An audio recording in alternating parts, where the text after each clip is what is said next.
letak mana? Pakai tadi. Mewah pakai. Banyak ni. Pakai mewah.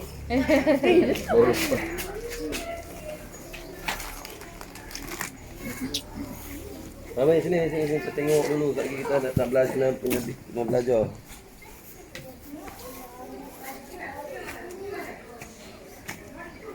Serbuk.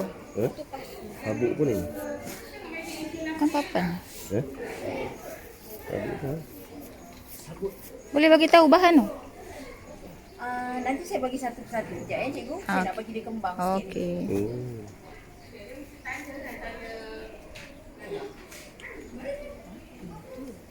Serunding.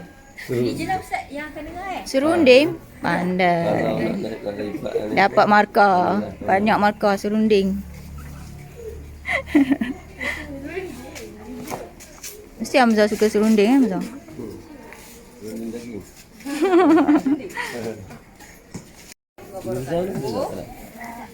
Jauh lah. Jauh. Warahmatullahi wabarakatuh. Menghadang video saya. Selamat pagi, salam Perak Sejahtera dan juga salam Malaysia Madani dan salam Pertanian Bandar. Sebelum saya memulakan yang dihormati Ustaz Alam Ustaz apa Ustaz? Ustaz Laki dan juga Cikgu Syida. Syida serta pelajar-pelajar, tuan-tuan dan perempuan, kaki tangan SK Cepat lah. Sebelum saya memulakan, saya perkenalkan dahulu diri saya. Saya Puan Huzaimah binti Muhammad Said, Perdana Peguam Pertanian daripada Pejabat Pertanian Daerah Perak Tengah lah. Okey, seperti yang sedia maklum, tujuan kami hadir pada hari ini adalah kita nak memberi sedikit taklimat dan juga hands on mengenai cara penanaman sayur menggunakan kaedah hidroponik. Okey, seperti yang pelajar dan cikgu tengok di belakang ni, struktur yang belakang ni sebenarnya ini adalah struktur penanaman hidroponik lah yang kita panggil HLT 40. HLT tu stand for High Growing Technique dan 40 sebab kita menggunakan 40 fasa tanaman. Okay. Saya punya taklimat ni santai sahaja. Kalau ada soalan nak tanya, bolehlah sebab saya cakap laju Ustaz. Kalau tak terkejar tu, bolehlah silik-silik. Okey. Sebelum kita memulakan penanaman, okey, saya nak maklumkan dulu sebenarnya tujuan ini program Pertanian Bandar ni yang kita kenali sekarang ni sebagai program pertanian komuniti. Kita bertujuan sebenarnya nak menggalakkan masyarakat kita menanam sayur-sayuran. Okey, dengan keadaan ekonomi kita sekarang ni, harga sayur pun mahal. Dengan adanya kita menanam sayur ni, sekurang-kurangnya dah menjimatkan 30% daripada belanja dapur kita. Dan juga sayur-sayur yang kita tanam ni berkualiti dan selamat dimakan sebab kita tak menggunakan sebarang racun kimia. Okey. Dan biasanya tujuan kita di sekolah ni pula sebenarnya kami nak menyampaikan teknologi-teknologi yang Jabatan Pertanian adalah. Dulu kalau kita nak bercucuk tanam, kita wajib menggunakan tanah. Okey. Sekarang ni dengan adanya teknologi ni, set hidroponik ni sebenarnya tidak menggunakan tanah sebab media utama kita adalah menggunakan sabut kelapa. Okey. Sabut kelapa dan kita boleh usahakan di kawasan yang tidak luas, okey, dan tak perlu kerja-kerja penjagaan yang teruk lah. Okey. So sebelum itu kita perkenal dahulu peralatan-peralatan yang perlu ada untuk kita menanam sayur pada hari ini. Ini adalah media yang kita akan pakai. Ini serbuk sabut kelapa ataupun biasanya kami guna istilah kokopit lah. Serbuk sabut kelapa ni kita kena kembangkan, rendamkan dia dahulu sekurang-kurangnya setengah jam sebelum mula penanaman atau semalaman. Bentuk asal dia macam dalam bongkah di sana tu. Kita buat dalam bentuk bongkah tu sebenarnya untuk memudahkan pemukusan. Kita nak jimat ruang kan. Jadi ini dah hasil dia, serbuk sabut kelapa yang dah telah dikisar. Okey. Bila kita dah rendam serbuk sabut kelapa ni, cikgu perlu campurkan dengan satu pack kompos. Okey. Kompos ni dia terhasil daripada sisa makanan daripada ladang kuda. Bukan sisa najis sisa najis kita tak boleh pakai. Okey, ini adalah sisa makanan, rumput-rumput lebihan yang kuda makan tu dihasilkan kompos sebab air liur kuda ni dia ada satu bakteria yang baik untuk bantu proses perebutan. Okey, jadi kita campurkan satu bongkah kokopit dengan satu pack kompos. Okey, selain daripada tu, tujuan kompos ni adalah untuk kita menggalakkan pertumbuhan akar. Lepas tu memberi pengudaraan kepada kita punya media dan dia juga sebagai penggembur untuk kita punya media ni. Okey, so kita perlu campurkan dengan satu pack. Satu pack bersamaan dengan apa tu? Satu pack kompos bersamaan dengan satu bongkah kokopit. Okey. Itu sukatan asas dia lah. So pembekal memang ada bekalkan 2 bongkah. So hari ini cukup untuk satu bongkah 40 ni. Yang itu boleh simpan untuk kegunaan akan datang lah. Okey.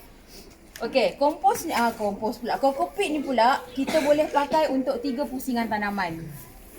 Bila dah cukup 3 pusingan tanaman baru ditukar dengan media tanaman yang baru. Sebab dalam tu dah tak ada nutrien, jadi kita kena buang dan gantikan dengan yang baru lah. Kira ganti baja lah tu. Ya. Tak payah masuk tambah baja lain. Baja. Yang ini dia macam organik untuk bantu kita punya media ni, untuk dia punya pengudaraan. Sebab kadang-kadang kalau macam kita, perbezaan dia kalau kita tak letak kompos ni, media kita ni biasanya dia akan menjadi terlalu padat. Okey. Jadinya nanti pelajar-pelajar saya minta gaul ni semua. Rasa gaul sampai rata. Lepas tu kita akan masukkan ke dalam kita punya pot tanaman. Ini kita panggil, ini pasu dia lah yang kita sebut pot tanaman. Kalau cikgu tengok, pasu ni ada 2 bahagian. Satu bahagian kecil di bawah dan bahagian besar di atas. Okey. Bahagian kecil ni nanti kita akan rendamkan di dalam lubang di saluran pipe. Oh, dia terendam. Ya, dia terendam. Okey, di sinilah nanti akar pokok akan keluar lah. Cumanya untuk pengisian kokopit ni di bahagian bawah ni ada cara dia. Tengok Untuk di bahagian bawah ni, pelajar perlu masukkan padat-padat. Masukkan dan tekan sehingga padat. Macam tu. Tekan tekan betul-betul. Okey. Kenapa di bahagian ni kita kena isikan padat? Macam saya cakap tadi, dia akan direndamkan di dalam saluran pipe dan di bawah ni nanti akan ada aliran air baja yang sangat deras. Okey. Kalau kita tak masukkan padat, kokopit ni nanti akan hanyut dengan air. So di bawah ni berongga dan kosong dan air baja tak dapat diserap naik ke atas dan menyebabkan pertumbuhan pokok kita terbantut kerana pokok tak dapat makanan. Clear Okey. Bila dah letak macam ni, di bahagian atas ni sekadar memadai kita masukkan sahaja kokopit ni, tabur je, tak perlu tekan. Tak perlu tekan macam bawah. Selepas gaul. Okey, 3/4 bahagian. Tak perlu penuh sampai ke atas. Sebab sayur daun ni akar dia tak banyak dan akar dia tak banyak lah. Jadi kita tak nak membazir kita punya media, cukup memadai 3/4 macam ni sahaja. Okey? Okey. Faham tak pelajar? Okey. So, cikgu pula. Boleh dah kot? Okey. So, saya akan berhenti dulu takat ni.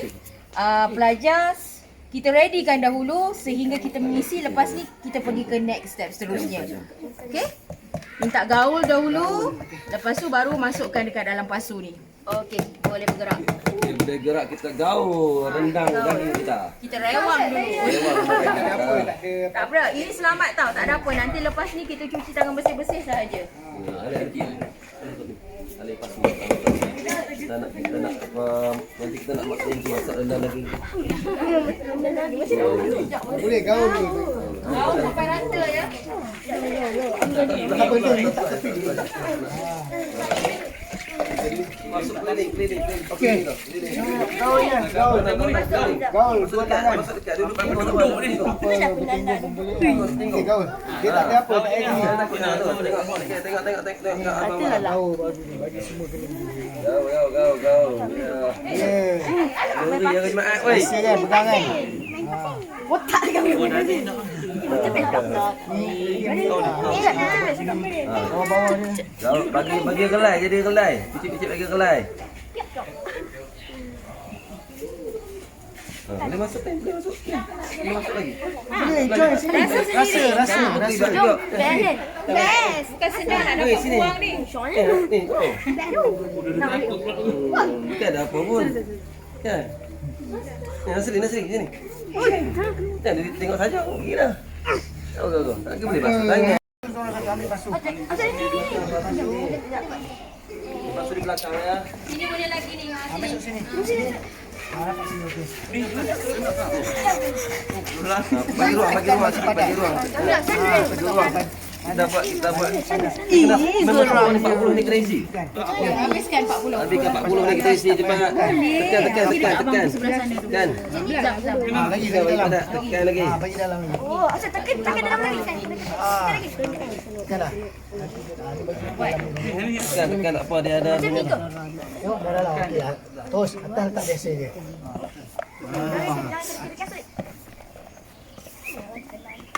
Dari sini, tak payah tekan. Yang teringin Bawah ke? saja tekan. Yang ni tabu-tabunya ni. Silalah.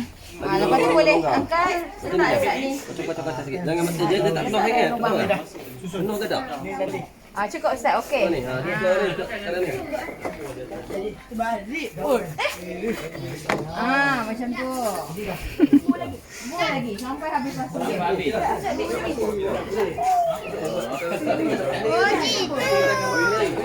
Tak pelan-pelan, tak pelan-pelan.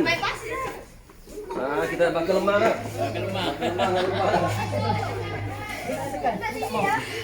Lagi, kita nak selesaikan 40 ni. Ini dia punya.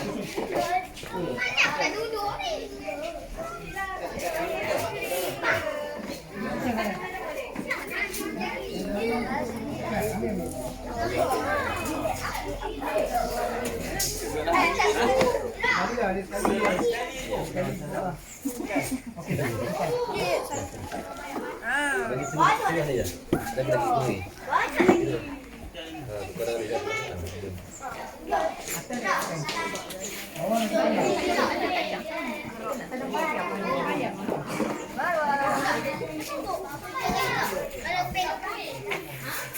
Wow.